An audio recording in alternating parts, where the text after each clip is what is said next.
Hello, and welcome to a special extended historical experience. Forget the parades and the polished medals. Tonight, we are embarking on a long journey into the visceral, unvarnished reality of the Western Front. We are not just visiting history. We are moving in.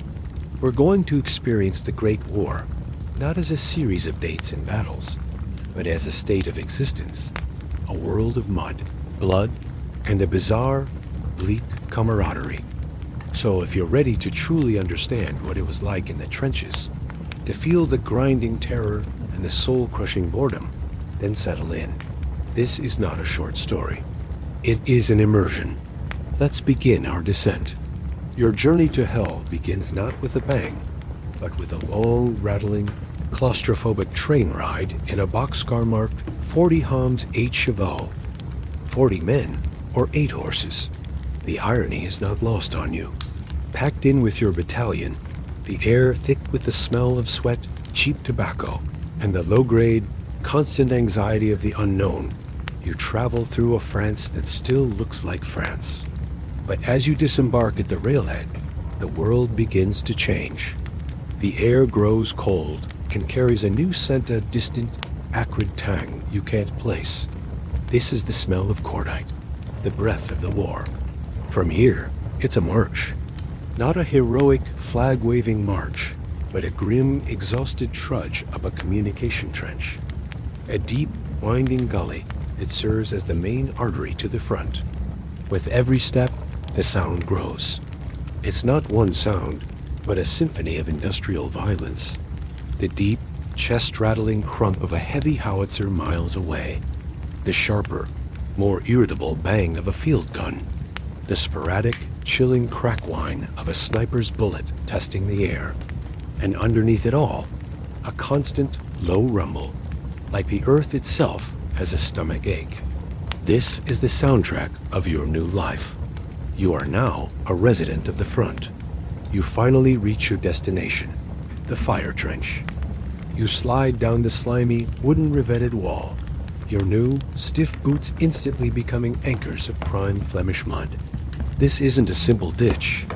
It's a city of dirt, a complex, sprawling network that stretches across a continent.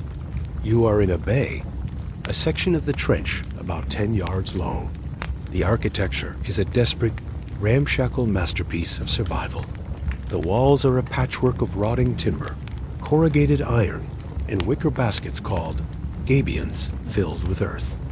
The floor is a series of duckboards, wooden slats, laid over a drainage channel that is, itself, full of a thick liquid ooze. At the bottom of the trench, a sump pit collects the worst of the water, a stagnant pool of filth. Your new home has a funk hole, a small, scooped-out cave in the side of the trench, just big enough to sit in, draped with a muddy ground sheet.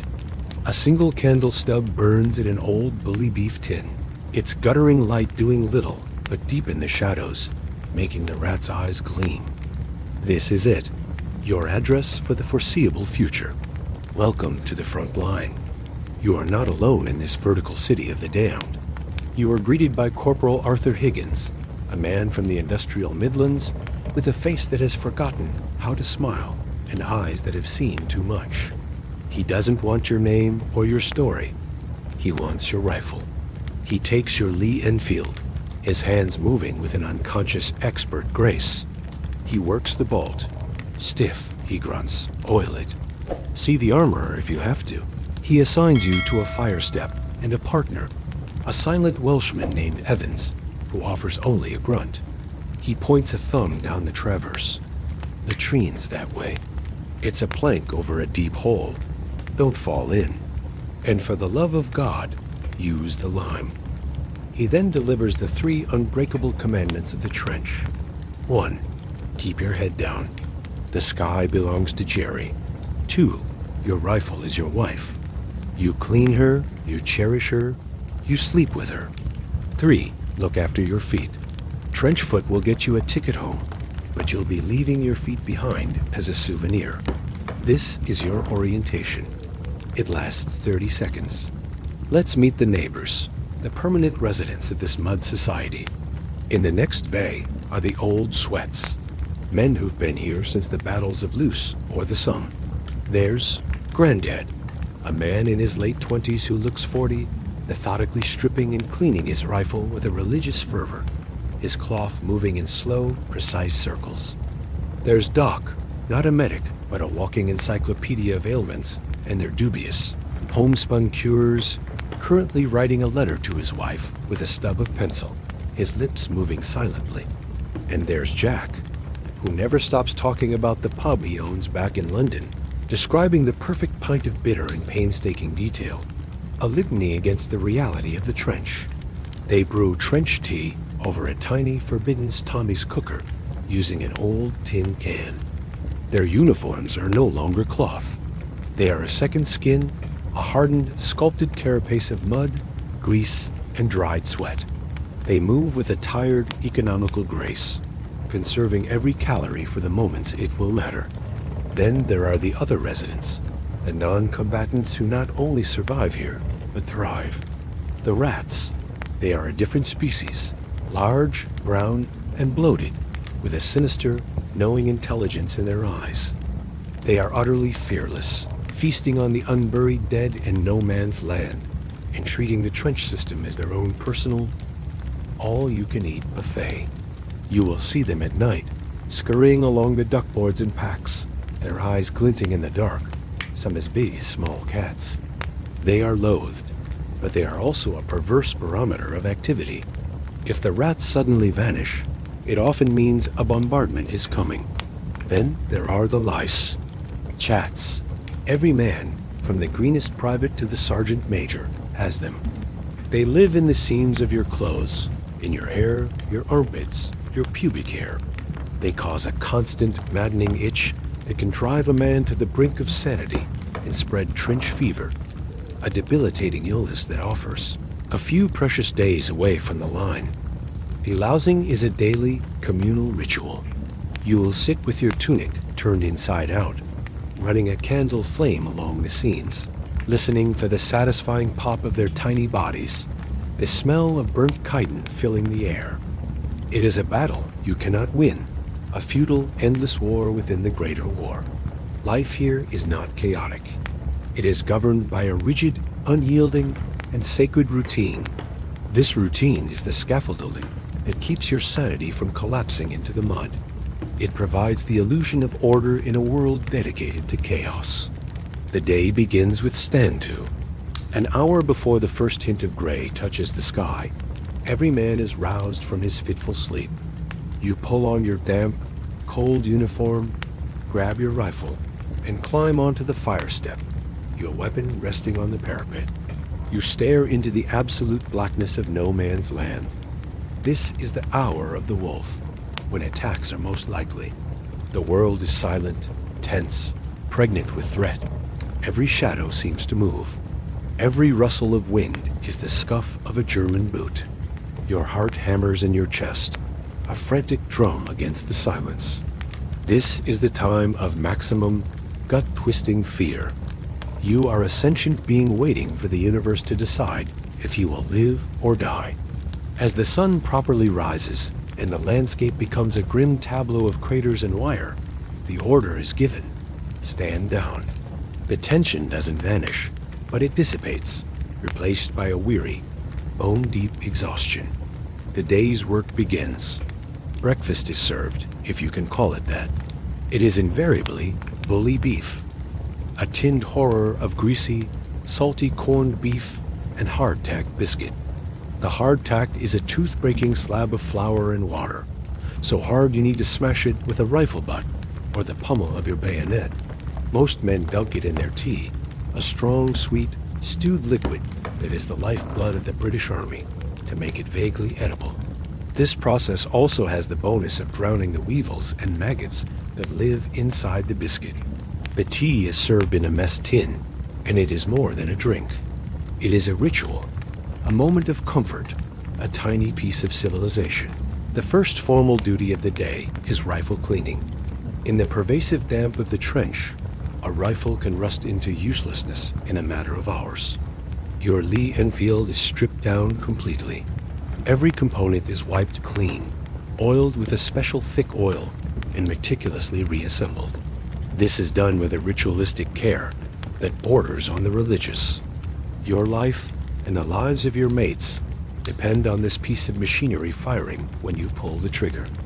A dirty rifle is not just a disciplinary offense, it is a death sentence. Then come the fatigues, the endless Sisyphean labor of maintenance. This is the back-breaking price of survival. Digging. You repair collapsed trench walls, dig new latrines, deepen sunk pits, or dig new saps, small trenches pushed forward toward the enemy lines. It is exhausting, mind-numbing work. Pumping and bailing. If it has rained, and it always seems to be raining, the trench becomes a swamp. You spend hours bailing out your bay with a bucket or a canvas bucket, passing it hand over hand in a chain to the rear to be dumped. It is pointless, soul-destroying, and utterly essential. Wiring party. After dark, this is the most terrifying fatigue. You are sent out into no man's land to repair or extend the barbed wire entanglements. This is work done in near total silence, your wire cutters and the clink of the iron pickets feeling impossibly loud in the stillness. You are exposed, vulnerable, a silhouette against the sky. Every minute spent out there feels like an hour, your ears straining for the sound of a German patrol or the thump of a mortar being fired. Mid-morning brings a sacred moment, the rum ration. The sergeant major appears with the stone jar. This is a ritual administered with the solemnity of a priest offering communion. Each man steps forward, and a measured tot of overproof rum is poured into his mess tin lid. You knock it back in one go. It is a fiery, pungent spirit that burns a trail down your throat and sends a wave of artificial warmth through your frozen body. It is a painkiller for aching muscles, a stimulant for shattered nerves, a sleeping draught for the coming night, and a tiny, burning piece of mercy in an unmerciful world. To be put on a charge and miss the rum ration is a punishment worse than any extra duty. It is a social and spiritual exile. The hours between duties are filled with a profound, soul-crushing boredom. This is when the mind is most vulnerable. Men write letters home, full of lies about the good food and fine weather. They play endless games of cards, using warm, greasy decks. They read old newspapers until the paper disintegrates, the news from months ago feeling like dispatches from another planet. They talk about food, about women, about home. They stare at the walls of the trench, lost in memory or fear. This stagnant boredom is as much a weapon of the war as the machine gun, slowly eroding the will to live. The cycle repeats at dusk. Another stand to, another hour of tense vigilance as the world plunges back into darkness. Then the night shift begins. Sentry duty is done in 2-hour stretches, a lonely, terrifying vigil, staring into the absolute blackness, your senses heightened to a painful degree. Every sound is amplified. The scuttle of a rat becomes a crawling soldier. The wind in the wire becomes a whispered conversation. This is when the war becomes an intimate, shadowy affair of raids, patrols, and sudden, violent death in the dark. The routine is your anchor, but the night is when you remember you're adrift in a sea of terror. To understand the trench, you must understand it with all your senses, not just your mind. It was a full-body, full-soul experience of profound discomfort. Sight. Your world is a narrow strip of brown and gray. The earth of the trench walls, the slats of the duckboards, the sandbags, the sky. It is a monochrome nightmare.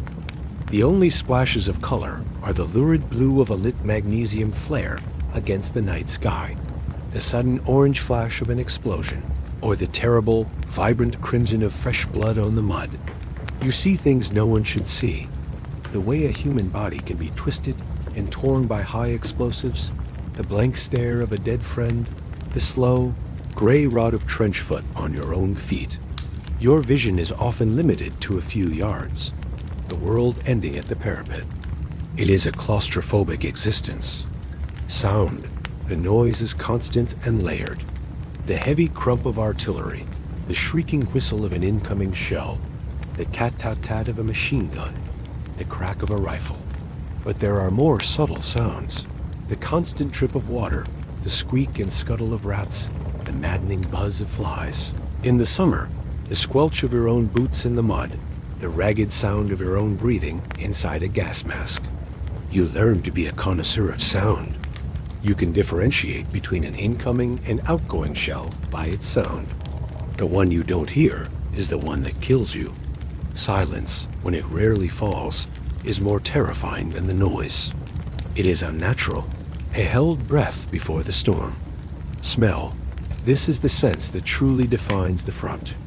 It is a complex, layered stench that you will carry in your memory forever. The primary note is the odor of wet earth and rotten sandbags. Then comes the acrid, metallic tongue of cordite from the shell bursts. The chemical reek of chloride of lime, scattered in the latrines and on the floors of dugouts to fight disease. The greasy, sulfurous smoke from the braziers burning coke or anything else that will catch fire. The smell of unwashed bodies and damp wool. And underpinning it all, the faint, sweet, and utterly nauseating odor of death, wafting over from the bodies in no man's land. This smell is the perfume of the front. It is in your clothes, your hair, your food. You eat your bully beef, tasting it. You go to sleep smelling it. It is the smell of the war itself. Touch. You are never dry. Your uniform is perpetually damp. A cold, clammy second skin that chafes against your own. The mud is omnipresent, a thick, cloying, liquid substance that sucks at your boots, trying to claim you. The constant itching from the lice is a form of torture. The weight of your equipment rifle, bayonet, ammunition, gas mask, helmet, pack is a permanent burden, grinding you down. The only moments of relief are the burning warmth of the rum in your belly and the fleeting comfort of a cigarette, if you can get one. Taste. Your palate is deadened by the monotony and the smell.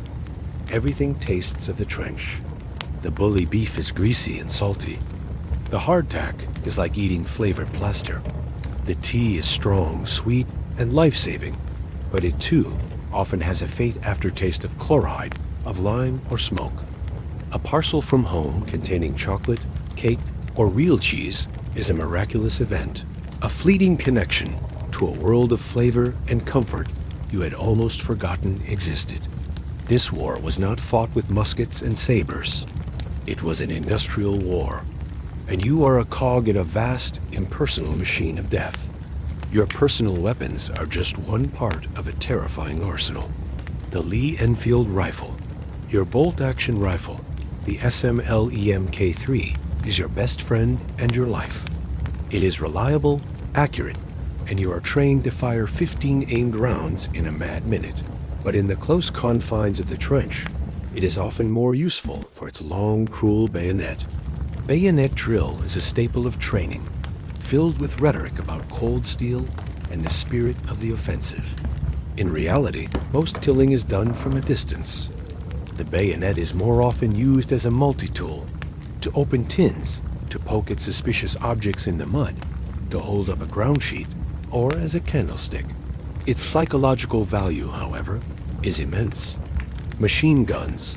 The Vickers machine gun is a water-cooled, belt-fed beast that represents the true nature of this war, industrial slaughter.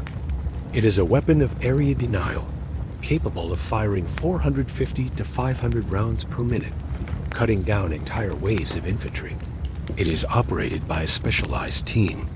To be in a machine gun crew is to be a primary target for enemy snipers, mortar, and artillery. The German equivalent, the Maxim MG-08, is just as deadly, and its distinctive rapid tat-tat-tat is one of the most feared sounds on the front. Artillery, the true king of battle. This is what kills the majority of men. The range is staggering, from the light, whiz-bang 18-pounder field gun to the massive howitzers that lob shells the size of a man for miles. A bombardment is not just an explosion. It is an earth-shattering concussive experience. The ground heaves. The air pressure changes, hammering your eardrums. The noise is so profound it becomes a physical force. Men can be driven insane by a prolonged barrage, a condition they call shell shock. It is not cowardice. It is a fundamental breaking of the human psyche. You learn to identify shells by their sound, a morbid skill for self-preservation. Grenades, the close-quarter weapon of the trench warrior. The British Mills bomb is a segmented, pineapple-shaped grenade. You pull a pin, release the safety lever, and throw. In the confined, labyrinthine space of a captured enemy trench or a dugout, it is a devastatingly effective weapon. The Germans have their potato masher, stick grenade. Grenade fights in the trenches are brutal, intimate, and utterly merciless. Gas, the most insidious and feared weapon. It is the embodiment of scientific warfare turned to horror. Chlorine gas first appeared, a green-yellow cloud that sears the lungs and causes a slow, agonizing death by drowning.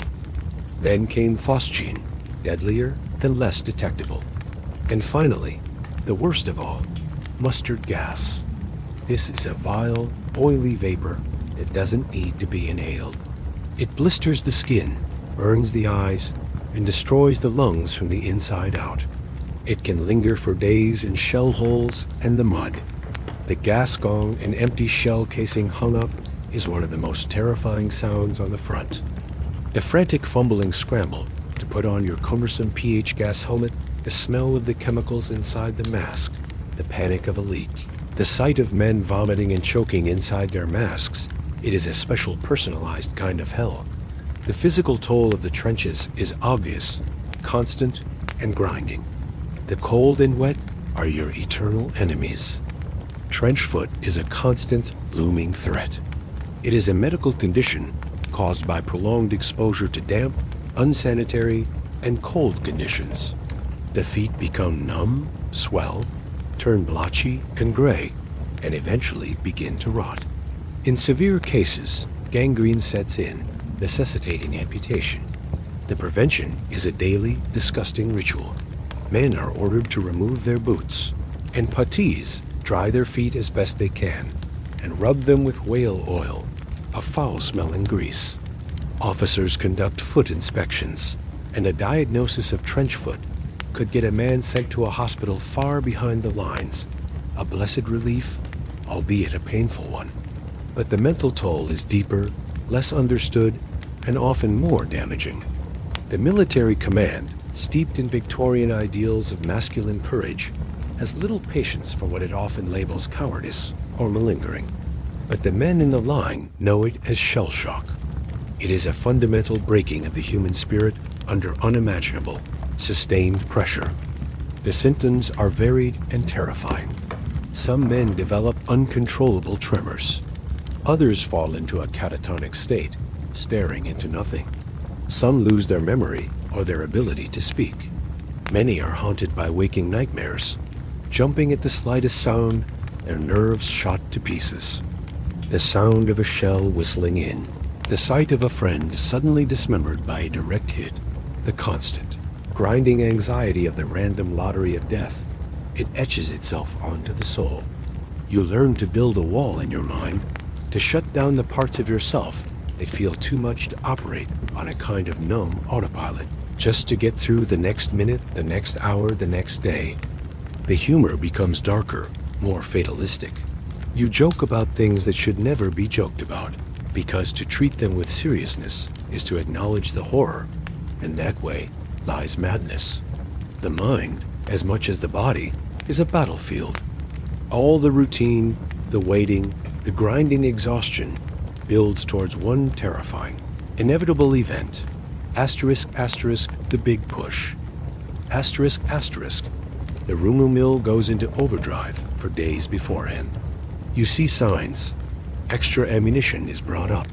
Strange officers with clean uniforms and maps brief the NCOs. The rations improve slightly. There might be fresh bread, or even a bit of bacon. The air is thick with a new kind of tension. This is not the passive tension of the daily shelling. It is the active, coiling fear of the known. You know what is coming. You are moved up into the frontline trenches, crammed in like sardines.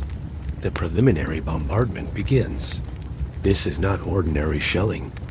It is a hurricane bombardment or a creeping barrage intended to utterly destroy the German wire, pulverize their machine gun nests, and kill their frontline troops.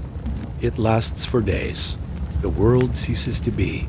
There is only sound and vibration, a continuous deafening roar that makes the earth tremble ceaselessly. You cannot sleep. You cannot think. You can only exist inside the noise, crammed in your funk hole, feeling your sanity fray with every passing hour. The hope is that this steel storm will wipe the enemy clean away. The reality, you will learn, is often different. Deep, reinforced concrete dugouts, built by the Germans with Teutonic efficiency, can withstand all but a direct hit. Their machine guns are often safe, waiting. Then, asterisk, 0 hour, asterisk, the bombardment lifts. An unnatural ringing silence falls, more terrifying than the noise. Then, the whistles blow. This is it. This is the moment. Your stomach is a knot of ice. You heave yourself up and over the parapet, into the open, and start walking across no man's land. The theory, drilled into you by generals who have never been here, is that you will advance in orderly, disciplined lines. Theory dies the moment you leave the trench. The German machine guns, untouched by the barrage, open up. The air is suddenly filled with the asterisk, crack asterisk, and asterisk whine asterisk of bullets. The sound is like a terrible, deadly cloth being ripped apart. Men around you fall, silently or screaming, their bodies torn apart. You keep moving forward, through the shell craters, through the torn and tangled lanes in the barbed wire. Your world shrunk to the patch of mud in front of you, and the next shell hole that might offer shelter. This is the reality of the glorious charge, a bloody, chaotic, impersonal slaughter. If you are phenomenally lucky, you reach the enemy trench. Then the war becomes intimate again. A brutal, close-quarters fight with grenades, bayonets, and the brutal, sharpened edge of an entrenching tool. It is savage, personal, and terrifying. If you are not lucky, you become another still, silent form in the mud of no man's land, a statistic in a general's report. If you survive the push, you are eventually relieved. You stumble back through the communication trenches, a different person from the one who went over the top. You are thinner, older, your eyes hollow and empty. You have left friends, pieces of your youth, and parts of your soul behind in the mud. The trench you return to is exactly the same. The same mud, the same rats, the same bully beef. But you are not the same. You have seen the machinery of industrial death up close. You have understood in your gut that your life is a number on a shell, a name on a bullet, a coordinate for a gas canister. You just have to wait for your number to be called. The routine begins again. The digging, the sentry duty, the endless, soul-crumbing boredom. But now it is underscored by a new, deeper understanding. The war is not an adventure. It is not glorious.